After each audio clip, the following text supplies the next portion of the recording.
जब मुसलमानों ने कृष्ण तेरी गीता जलानी पड़ेगी नाम का एक ग्रंथ लिखा और उसको छाप करके घर घर में बंटवा दिया, हर मदरसे में बंटवाया, हर स्थान पर उसको बांटा गया, तो एक भी हिंदू जाकर के नहीं बोला कि तुम्हारी हिम्मत कैसे हुई कृष्ण तेरी गीता जलानी पड़ेगी नामक तुमने ग्रंथ लिखा। मतलब हिंदुओं के आराध्य देव कृष्ण, लेकिन उनके बारे में क्या लिखा? कृष्ण तेरी गीता जलानी पड़ेगी। और उस पुस्तक में इन मुसलमानों ने क्या किया? कृष्ण जी के ऊपर इतने भद्दे लांछन लगाए इन लोगों ने, और एक भी हिंदू ने उस पुस्तक का जवाब नहीं दिया। एक भी हिंदू ने, एक भी कृष्ण के उपासक ने, एक भी कृष्ण की पूजा करने वाले ने उस पुस्तक का जवाब नहीं दिया। तो एक व्यक्ति खड़े हुए जिनका नाम था पंडित चमुपति एमए, उन्होंने कहा कि इन मुसलमानों ने इतनी गलत धूर्तता की है, हमारे भगवान योगेश्वर श्री कृष्ण के ऊपर गालियां दी हैं, उन पर लांछन लगाया, इनका प्रतिकार होना चाहिए, इनको जवाब देना चाहिए। तो उस पंडित चमुपति एमए ने भगवान श्री कृष्ण का असली चरित्र लिखा जिसका नाम था योगेश्वर श्री कृष्ण, और उसको बांटा गया। फिर उसने कहा कि तुमने तो हमारे भगवान श्री कृष्ण पर गलत लांछन लगाया, उनके बारे में झूठ बोल करके एक पुस्तक लिखी, अब मैं तुम्हारे मोहम्मद साहब पर एक सच बोल करके पुस्तक लिखूंगा, तुम्हारी हदीसों और तुम्हारे कुरान के प्रमाणों के आधार पर लिखूंगा। और उस पंडित चमुपति एमए ने एक पुस्तक लिखी जिसका नाम था रंगीला रसूल। अब उसको छापे कौन? एक भी पब्लिशिंग हाउस सनातन धर्म के नाम पर चलने वाला, धार्मिक पुस्तकों को छापने वाला, उस पुस्तक को छापने के लिए तैयार नहीं हुआ। तब लाहौर में एक प्रकाशन चलता था, एक पब्लिशिंग हाउस चलता था जिसका नाम था राजपाल एंड सन्स। महाशय राजपाल उसको चलाते थे। महाशय राजपाल ने कहा, पंडित जी मैं आपकी पुस्तक रंगीला रसूल को छापूंगा। तो पंडित चमुपति एमए ने उनसे बोला कि पुस्तक तो छाप दो पर लेखक का नाम नहीं देना, क्योंकि लेखक का नाम दोगे तो समझो सजाए मौत। अब आप सोचेंगे पंडित चमुपति एमए ने जब हदीसों और कुरानों के आधार पर लिखा तो काहे की गुस्ताखी?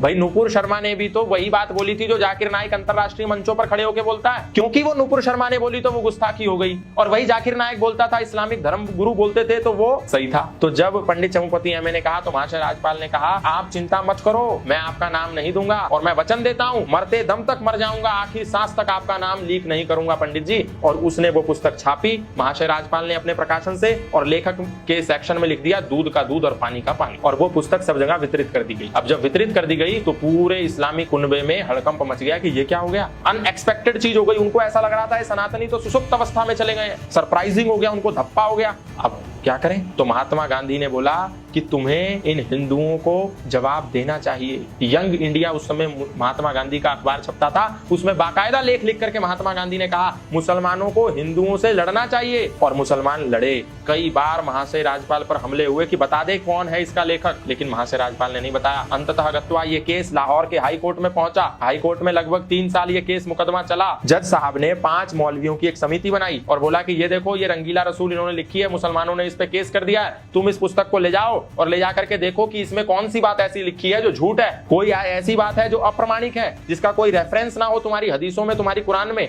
तो सारे मौलवी उसको ले गए, उस पर शोध किया गया, बोले एक भी बात ऐसी नहीं है जो झूठ है। मौलवियों ने यह स्वीकार किया कोर्ट के अंदर, और बाइज्जत महाशय राजपाल को बरी कर दिया गया। अब जब छोड़ दिया गया तो महात्मा गांधी ने फिर यंग इंडिया में लिखा कि यदि न्यायिक व्यवस्था देश की तुम्हें न्याय नहीं दे सकती तो तुमको न्याय को, कानून को अपने हाथ में लेना चाहिए। उसके बाद महाशय राजपाल की लाहौर में चाकू घोंप घोंप कर हत्या कर दी गई। तो कहने का तात्पर्य ये है कि सनातनियों के कृष्ण को ये लांछन देते हैं तो सनातनी चुप पड़े रहते हैं, लेकिन यदि इनके ही बात को सच किसी ने उजागर कर दिया तो इन सबके पेट में दर्द हो जाता है। और सनातनी लोग फिर आर्य समाज को गाली देते हैं, बोलते हैं आर्य समाज तो मूर्ति का खंडन करता है, आर्य समाज तो कृष्ण को नहीं मानता, आर्य समाज तो हनुमान को नहीं मानता, आर्य समाज तो मंदिरों का विरोध करता है, आर्य समाज तो श्री राम का विरोधी है। भाई आर्य समाज यदि श्री राम, श्री कृष्ण, हनुमान का विरोधी होता तो कभी भी योगेश्वर भगवान श्री कृष्ण का सच्चा चरित्र ना लिखता। महाशय राजपाल एक आर्य समाजी थे, कोई हिंदू नहीं आया, फिर कोई पौराणिक नहीं आया, कोई पंडित जी नहीं आया, कोई पुजारी नहीं। मैं किसी का विरोधी नहीं हूँ, लेकिन मुझे इस बात से दुख होता है कि जब लोग कहते हैं कि आर्य समाज तो सनातन धर्मियों का शत्रु है। जब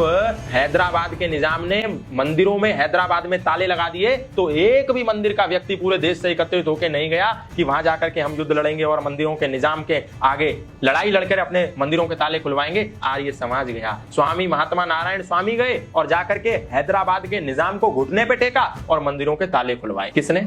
आर्य समाज ने। पर आर्य समाज को क्या करते हैं, सब लोग गाली देते हैं, बोलते हैं मंदिरों के विरोधी हैं।